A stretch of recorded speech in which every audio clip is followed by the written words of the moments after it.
Now we continue our Life Science Investor Conference today, and the next company I'd like to introduce is Scandion Oncology. Thank you, and it's a pleasure to be back here at the Økonomisk Ugebrev's Life Science meeting and present to you Scandion Oncology, the cancer drug resistance company. My name is Hansen, and I'm the CEO of the company. And in the next following session, I'll take you through some of the highlights of what we are doing and what we have achieved and what we are aiming at Scandion Oncology. Now, first a disclaimer, since we are publicly listed company at the Stockholm Nasdaq growth market, First North.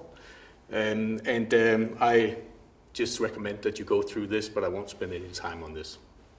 Now, I will spend time on a very recent event that we published today, and I'm very proud to say that we have extended our clinical advisory board by recruiting an internationally renowned individual, Dr. Richard L. Schilsky, who's a former CMO and ASCO executive of the American Society of Clinical Oncology.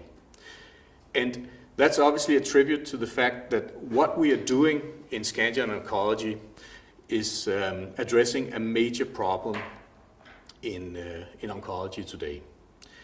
That is, we are trying to tackle cancer drug resistance.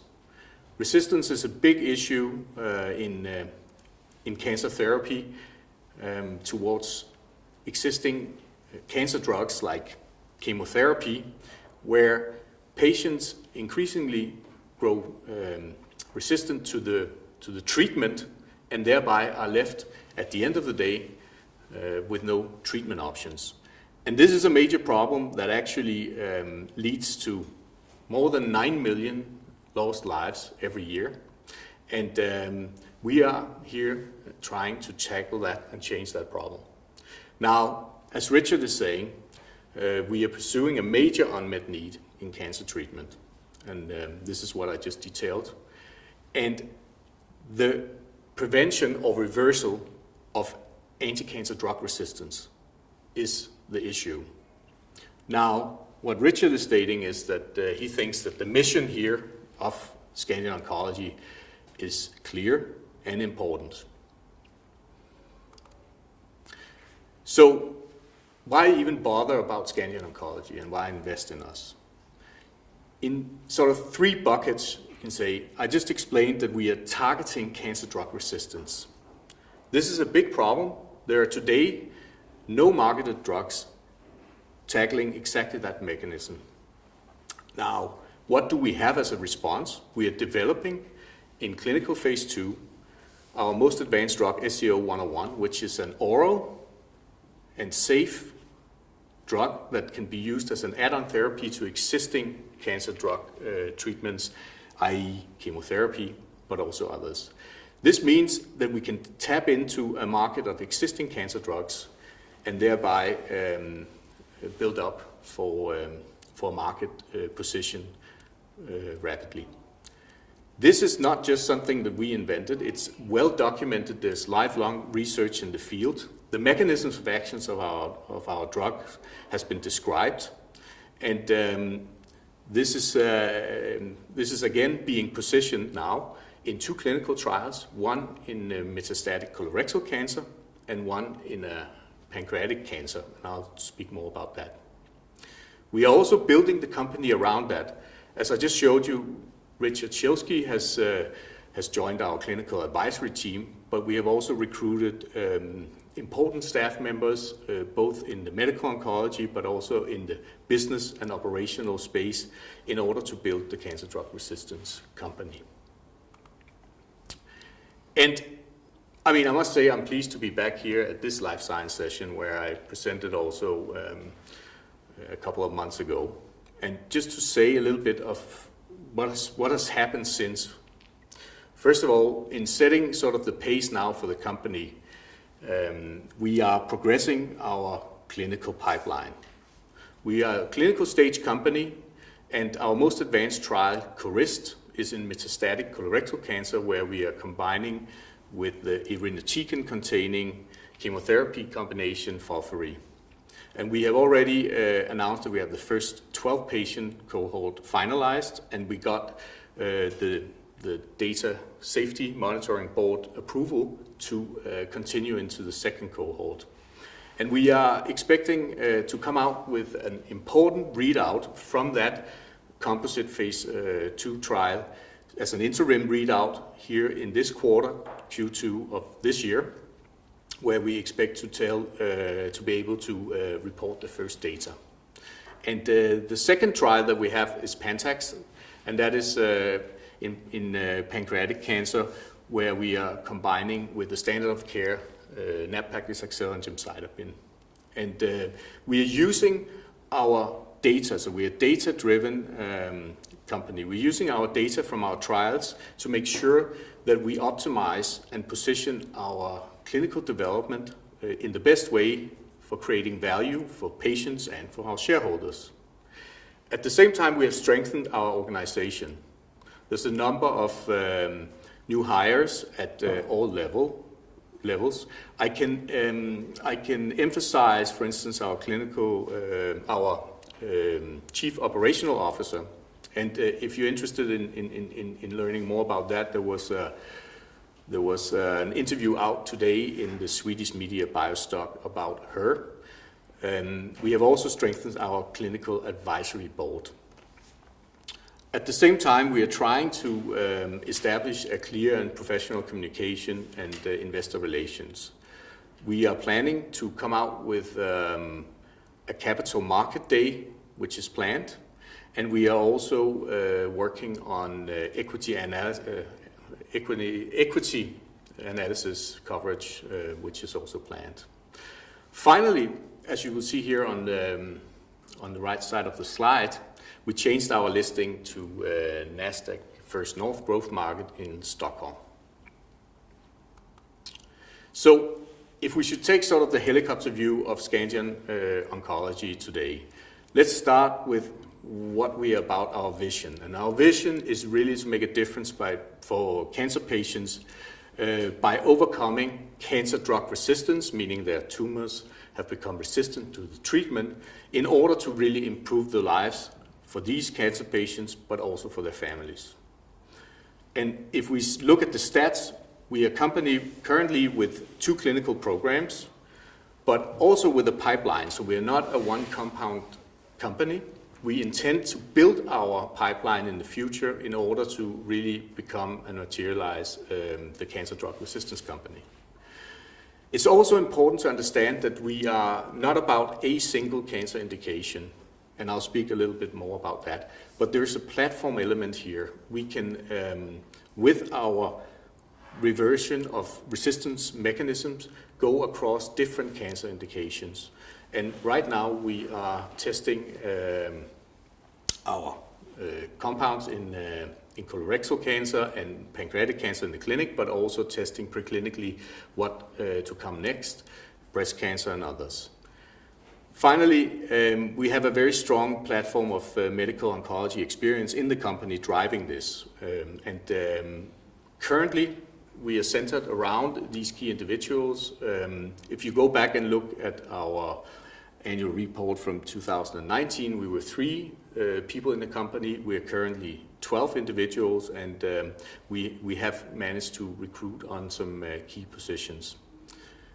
And then if we look at the numbers here, we have a strong capital base. We have 150 million DKK in the war chest, and we also have a market cap around 470 million DKK. So let's talk a bit about what it is that we do. I mentioned this add-on therapy to anti-cancer therapies. When addressing resistance, it's tackling the mechanisms that are underlying, the molecular mechanisms that are underlying the resistance to existing cancer therapies.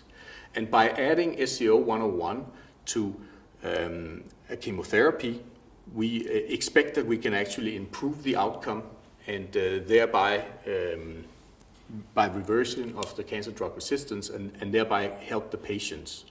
And this is not a principle that we invented. The challenge has always been to find the balance in terms of safety. And here we have a molecule with SCO-101 where the safety has been established. So we are intending to develop this and understand this across a number of different medical cancer therapies.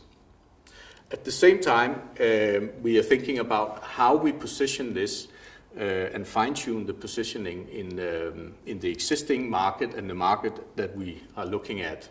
And thereby, we think that we can tap into what is actually expected to be an increasing chemotherapy market in the time to come and in the range where we are developing our medicine. If we should take a look at sort of understanding sort of the vision or the underlying principle here, there's a little cartoon here that actually depicts it. Here we have an image of a cancer patient with a tumor. The tumor is diagnosed, the cancer is diagnosed, and the tumor contains drug-sensitive cells, but also from the onset, drug-resistant cells. When you come in, and this is in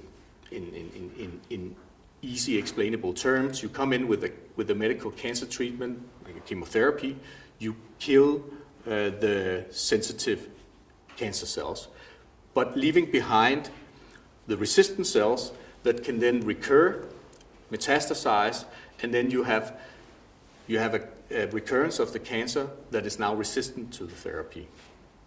What we aim at is actually trying to tackle both early, which we're doing in our PANTAC study, and late, which we're doing in our CORIST study, by adding SCO-101 to existing chemotherapy, and thereby, at the end of the day, trying to improve the outcome and aiming for a cure of the cancer. And does it work? Well, here's a slide from our preclinical studies where we have profiled SCO-101 in synergy with one of these chemotherapies, paclitaxel, in a mouse model of cancer. And what you can see here is that this mouse is subjected to a tumor that grows out. This is the yellow line. By giving either the chemotherapy or SCO-101 by itself, it leads to a slight reduction in this tumor. But by combining them, we see this combination effect, which really reduces the growth and thereby the volume of the tumor, and gives the effect, in this case, 63% reduction in the tumor. And this encourages us to say that with the things that we know about the science and the mechanisms, that we're testing this in the clinic with a drug that has been already rendered safe in patients. So if we look at the engine room of the company, here's the clinical pipeline. We are looking at 2 clinical trials. Our most advanced trial is CORIST, which is in metastatic colorectal cancer in combination with the irinotecan-containing combination of chemotherapy known as FOLFIRI. And there we have a composite phase 2 trial. It's consisting of part 1, which is optimizing dose and looking for early signs of effects. And then it's seamlessly going to continue into an effect arm. So this is a composite trial.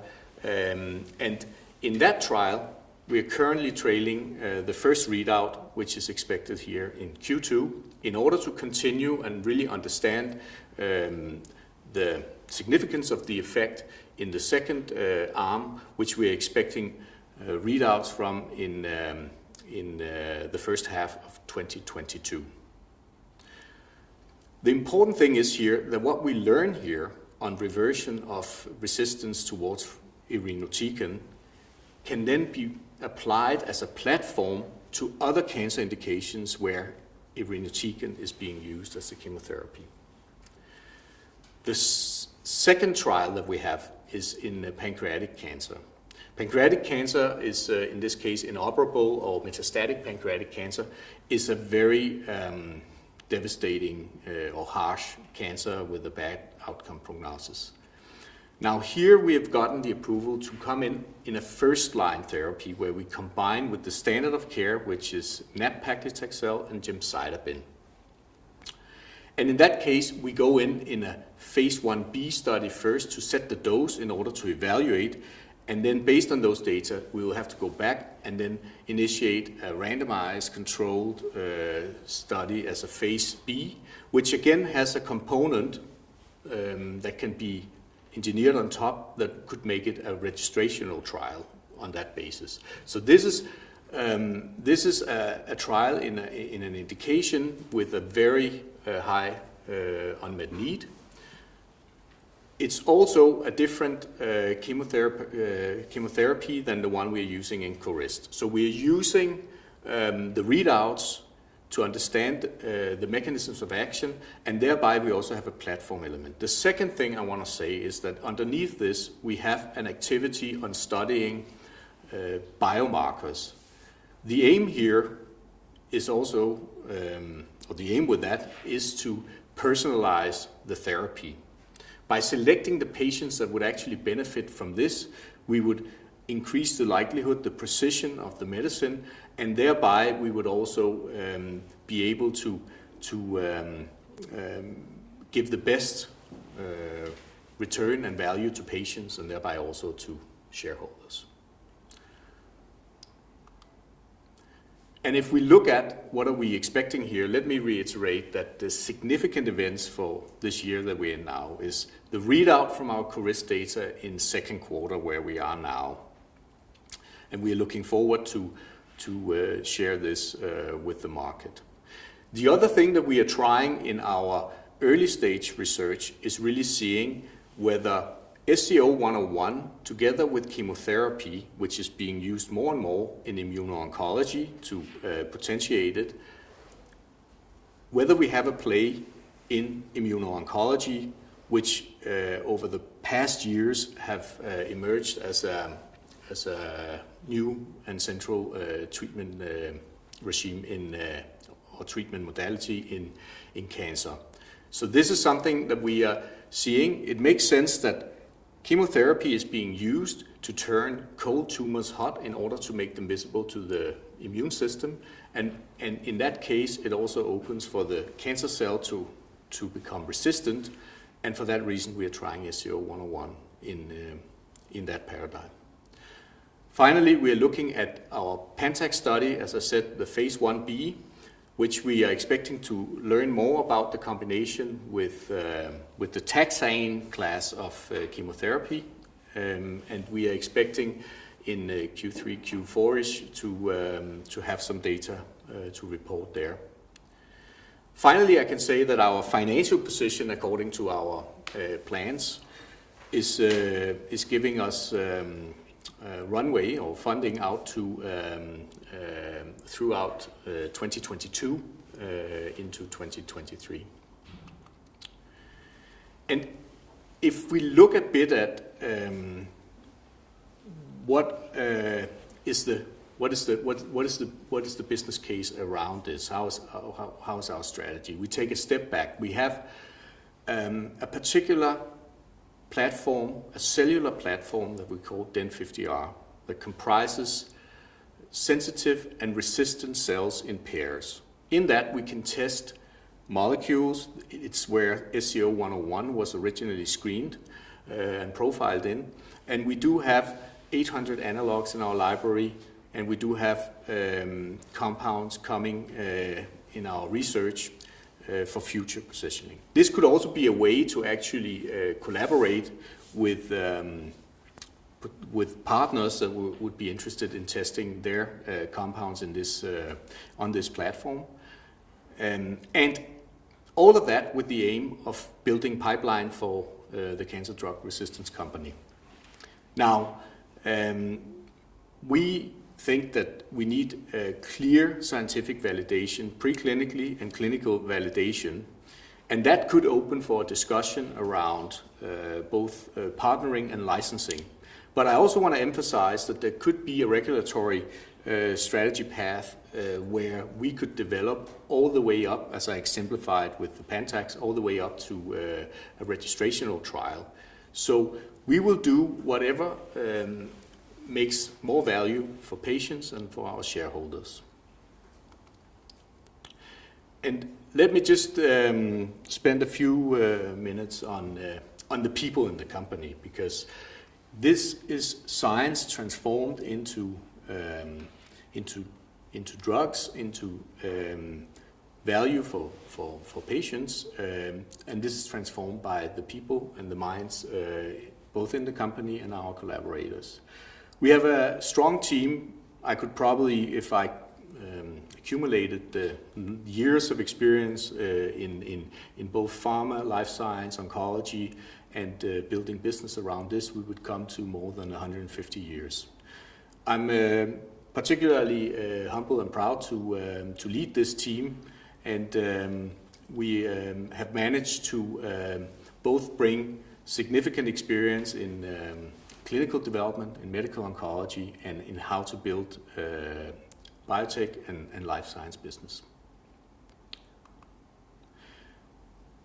And sort of here towards the end of the presentation, let me just recap. If you should only take 3 things from this presentation, they're here. I mean, really targeting cancer drug resistance is a major unmet need. We have a solution to that, with SCO-101 being our most advanced lead compound, which is safe, oral, add-on therapy that is currently in clinical development. And we are developing it across 2 indications at the moment, but it has both platform potential, and we are working on biomarkers to actually personalize the selection of patients that would benefit from this.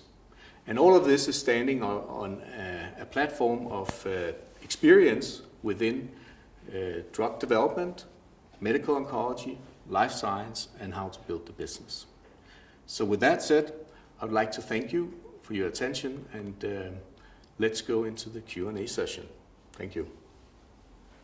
And now we are ready for some questions, and the questions today is from 2 very dedicated persons from our newsletter, Lars Hattold, analytic, and Sten Albertsen, who is our editor. Lars, will you start? Oh yes, thank you. Thank you for the presentation. I was thinking about, you were talking about now investigating some cell lines to pursue this strategy with biomarkers, right?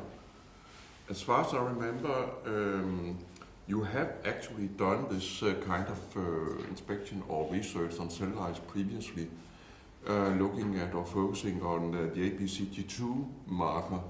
Is that the marker that you're going to look at? Because you revealed actually from this research on these cell lines that there's evidence that irinotecan is very resistant, or you could say that irinotecan resistance is dependent on this marker in the patients, right? Yes. Yes, I mean, we have done preclinical cellular research on identifying the mechanisms of action underlying the resistance to irinotecan in a panel of cell lines. And as you mentioned, ABCG2 is a clear molecular mechanism that has been identified there, and it's also a target of SCO-101, where we see degradation of ABCG2 as a subject of the treatment. So this is an example of a biomarker that we can look at in the clinic to understand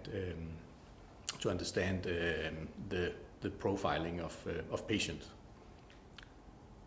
But we're talking about this clinical study that is ongoing now, where we're going to have data soon. This CORIS study, as it's called. Yes. Have you stratified the patient in this study? As far as I remember from your last presentation, you haven't done that. You haven't actually stratify the patients according to this biomarker, right? No, in this study, there is not a stratification. The way the study is designed is that patients that have been in third-line treatment for metastatic colorectal cancer and have progressed from FOLFIRI can come into the study. So that's why you're not stratifying the patients. I mean, it would be logical to look at or to focus on patients with ABCD2 high expression. Yes, but the validation of the clinical biomarkers is something that is ongoing and is ongoing in parallel, as you saw from the pipeline chart. Thank you. Sting? Yes, That's it. continuing on the CORIST study and the data readout in Q2, can you just remind us what data we can expect and what you would consider good data? Yes, as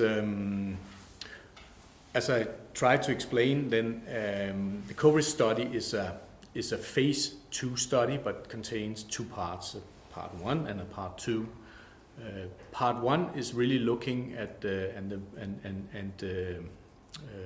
main objectives there are safety and tolerability, but also understanding sort of initial signs of effect. So this is really setting the optimal dose, understanding the safety and tolerability in that trial. So what we expect there is to see that at a given dose, we can see a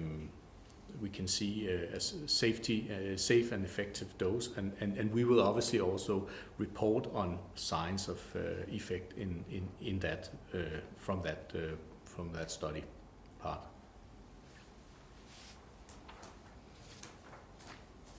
Yes. Then you talked about ESCO-101 as an add-on to chemotherapy. Is it, maybe you don't know it precisely yourself yet, but is it going to be before or after that you discover drug resistance with the patients? I think it sounded a bit unclear from the presentation, or you haven't made it up yet. So if I understand your question correct, what you're asking is, should we discover resistance before we go in and treat? Is that? Well, I mean, there we're going into sort of the basic understanding of resistance in a tumor, and it's the tumor that's resistant to the therapy. You have an innate and an acquired resistance. What happens, and I didn't mention that, maybe I can emphasize it here, that for instance with first-line medical treatment to inoperable pancreatic cancer, more than 50% of the patients in some cases are already resistant at the first-line therapy. So this means you come with a tumor that already have resistant cancer cells in there. And that's why I mentioned a strategy where we could both go in sort of early in the first line and late. Now, going in as a first-line therapy in the usual cases requires more from an experimental or new medicine. So it wouldn't be the usual way to go about. But in pancreatic cancer, the outcome prognosis is so bad, and there's very little on the market today. So this is one area where this allows us for a strategy like that. But so in colorectal it doesn't? In colorectal cancer, the typical, what we have chosen there is to understand, and that's where the platform element comes in, understand our drug together with third line progressed patients that are left, you can say, with no treatment options, and understand how can we reverse the resistance there, and thereby use that information to position the combination in other lines of therapy. Okay. Then I have one question from one of our readers, and as always, it's about the share price, which is right now 20% below the IPO. Do you still have any? Do you still have support from all your shareholders, or have you? Maybe I can elaborate the question into. Have you seen a change in the type of shareholders that you can get access to after you've switched to the First North? I think that when it comes to share price, and you probably heard me say this before, I think that there's no one better than the shareholders to decide what the right price for Scandion Oncology should be. What I focus on with the team is really doing and employing the strategies that we have laid out, and making sure that we create progress in order to create value for the many cancer patients and our shareholders in the company. And thank you. And another question. You mentioned there is a new analysis in the way, or a new analyst covering the stock. Can you be a bit more precise on that in terms of timing? Well, what we have said is that we have, or I have communicated that this year we will come out with an equity analysis of the stock, and this is I can only say stay tuned. Okay. Thank you. Do we have any further questions? Lars, do we have? No. Bo Hansen, thank you very much for your presentation today. Thank you. Looking forward to see you next time.